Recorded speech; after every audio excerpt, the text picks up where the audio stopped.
Assalamualaikum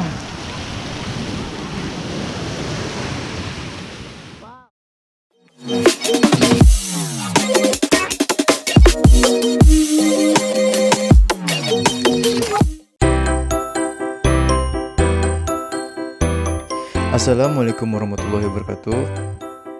Kali ini kita akan mereview tentang salah satu produk dari GoPro, yaitu GoPro Hero 7 Silver.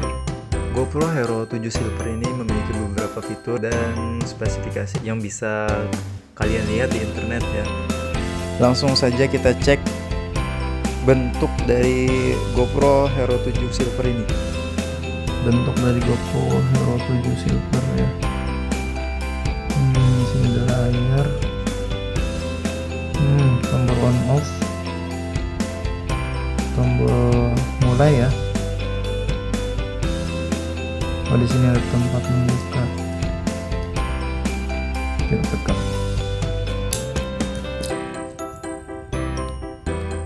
Ada USB, port USB-nya sudah tipe C dengan kartu SD.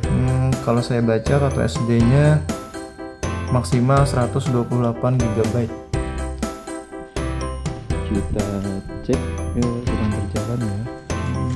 Ini lihat warna-warnanya kan. Posisi kamera dipegang menggunakan tangan.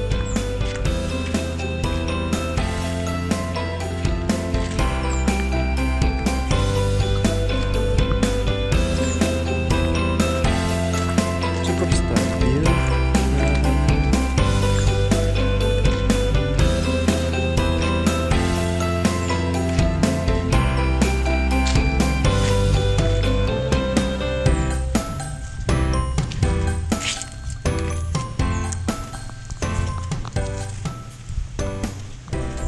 Kita bisa cek suaranya ya, lumayan jelas atau tidak.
Sekian review dari saya. Jika Anda menyukai video ini, bisa di like, dan jika ada pertanyaan silahkan tulis di kolom komentar. Terima kasih.